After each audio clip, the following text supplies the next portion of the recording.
Estamos a finales de los 90. Internet, para dos chavales increíblemente listos, no era lo que es hoy. Era su patio de recreo.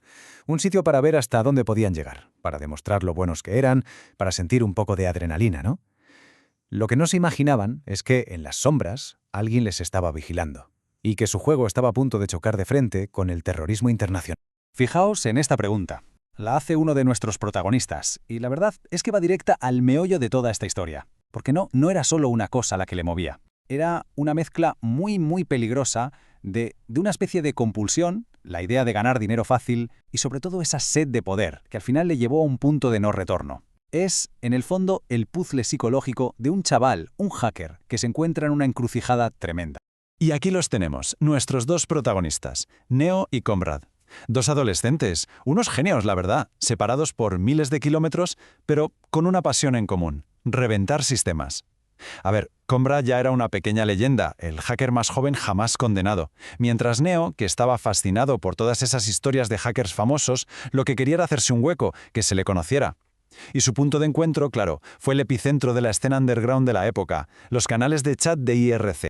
Ojo que no hablamos de un chat cualquiera, para nada. Eran los rincones más oscuros y clandestinos de la red, el territorio puro y duro de los hackers. Y fue justo ahí, en esos canales secretos, donde en 1998 apareció alguien. Una figura nueva, misteriosa, que lo iba a cambiar absolutamente todo. Su nombre, o el nombre que usaba, era Khalid Ibrahim. Y no estaba ahí por casualidad, se movía por esos canales con un objetivo muy claro. Los rumores, los susurros en la red, decían que trabajaba para Osama Bin Laden, que estaba ahí para reclutar talento, para encontrar hackers que pudieran atacar webs del gobierno y del ejército de Estados Unidos. De hecho, él mismo se presentaba como un militante pakistaní. La pregunta era obvia y muy peligrosa. Pero, ¿quién narices será este tipo en realidad? Y el reclutamiento, pues empezó así, con una oferta de $1000. Khalid le pide a Neo algo que en apariencia era una prueba bastante sencilla. Entra en la base de datos de estudiantes de una de las universidades más importantes de China, pero claro, esto era mucho más que un primer trabajito. Era una forma de tantear el terreno, de medir no solo si Neo era bueno, que lo era, sino si estaba dispuesto a cruzar la línea. Y Neo, por supuesto, lo hizo. Cumplió. Le dio los datos. ¿Y el dinero? El dinero nunca llegó. La excusa de Khalid era siempre la misma, casi un chiste. El cheque está en el correo. Esta fue la primera y enorme bandera roja. Pero Neo la ignoró. Khalid ya estaba jugando con él, manipulándolo, usando su ego, sus ganas de ser alguien importante, para tenerlo justo donde quería. Y a partir de ese momento, la cosa se fue de madre a una velocidad de vértigo. La escalada fue brutal. Primero la Universidad China, como una prueba. Después subimos de nivel. Una instalación nuclear en la India. Ya no era un juego. Poco después, los objetivos eran nada más y nada menos que gigantes de la defensa americana, Lockheed Martin, Boeing. Y al final llegó el objetivo final, la joya de la corona, la petición más bestia de todas: entrar en SIRPRENET, la red secreta y clasificada del ejército de los Estados Unidos.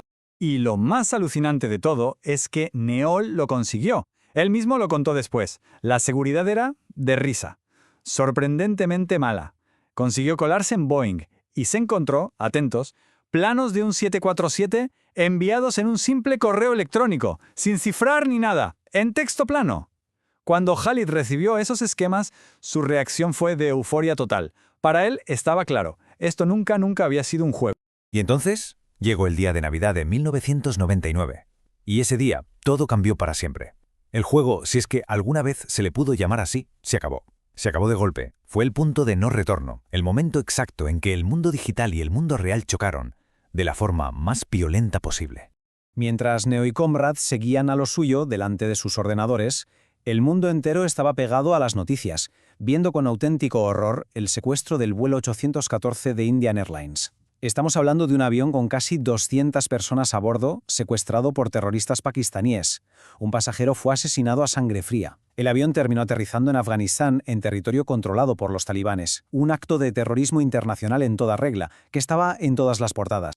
Y poco después de esto, Khalid contacta con Neo, y con una frialdad que hiela la sangre, se atribuye el secuestro. Se lo dice así, sin más, que su grupo es el responsable. En ese preciso instante, se cruza una línea de la que ya no hay vuelta atrás. La conexión entre lo que él estaba haciendo en su ordenador y el terrorismo, de repente, era directa, sangrienta, imposible de negar. La reacción de Neo fue pánico. Pánico puro. Sus propias palabras fueron que se quedó absolutamente atemorizado. De repente se dio cuenta de que estaba metido hasta el cuello en algo mucho más oscuro, mucho más siniestro de lo que nunca había podido imaginar. Se acabó el juego. Lo único que quedaba era un miedo que te paraliza. Y mientras Neon estaba lidiando con esta revelación aterradora, su compañero, Comrade, estaba a punto de liarla por su cuenta. Él no sabía nada de la confesión de Khalid, estaba totalmente centrado en lo suyo y se había acercado, peligrosamente, al objetivo final, la red Cyprenet. Había encontrado una puerta atrás, un ordenador de la Agencia de Sistemas de Información de Defensa, que estaba conectado directamente a esa red militar secreta. Claro, las consecuencias no se hicieron esperar. La casa de Comrade fue asaltada, y no por un par de policías locales. Hablamos de una docena de agentes de la NASA, del Departamento de Defensa y del FBI, todos a la vez. Lo acusaron de todo: escuchas ilegales, infracción de derechos de autor. Con solo 16 años fue sentenciado. Se convirtió en la persona más joven de la historia condenada por un delito federal de hacking. El mundo real acababa de derribar su puerta, literalmente. Vale, tenemos a los dos chavales enfrentándose a unas consecuencias brutales, devastadoras.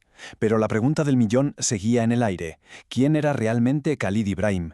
¿Era de verdad un terrorista? ¿O era solo un fantasma, una marioneta manejada por alguien más?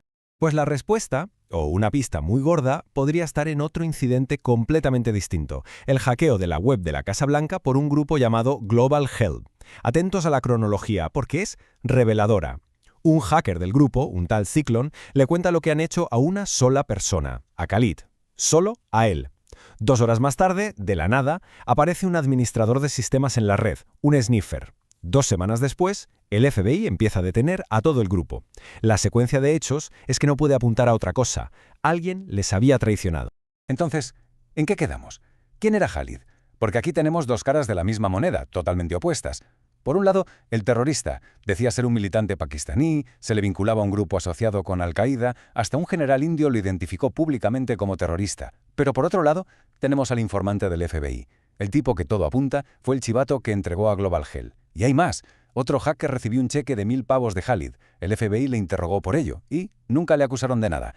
¿Terrorista o informante? ¿O es que, de alguna forma increíble, eran las dos cosas a la vez? Y la confirmación, la prueba definitiva, llegó del sitio más inesperado que os podáis imaginar. De los propios archivos del caso de Cylon, el hacker que fue traicionado. Los documentos no podían ser más claros. Decían, textualmente, que la información que llevó a las detenciones la facilitó un informante del FBI. Y el informe añadía un detallito crucial. El informante estaba en Nueva Delhi, en la India. ¿A que no adivináis quién operaba desde allí? Exacto, Khalid. Para entender de verdad la magnitud de todo esto, hay que dar un paso atrás y ver el panorama completo. Porque esto no era un juego de niños. Ya en el 97, o sea, antes de todo esto, el propio Pentágono hizo un ejercicio secreto, la Operación Eligible Receiver. ¿Y qué demostraron? Algo que daba pánico. Que un equipo muy pequeño de hackers, usando herramientas que cualquiera podía conseguir, era capaz de paralizar redes militares clave, e incluso partes de la red eléctrica del país. O sea, que la amenaza no era una teoría, era algo muy real. Y todo esto al final nos lleva a una conclusión, que es casi inevitable. Si a finales de los 90, un chaval brillante, pero bueno, también muy ingenuo, pudo ser convertido en un arma por un manipulador como Khalid, la pregunta hoy es mucho más grande y mucho más urgente. Porque en el mundo digital de ahora, que no tiene fronteras, ¿cuántos otros neos, cuántos otros talentos jóvenes están siendo reclutados ahora mismo? Ya no por un tipo solitario en un canal de chat, sino por estados, por naciones enteras.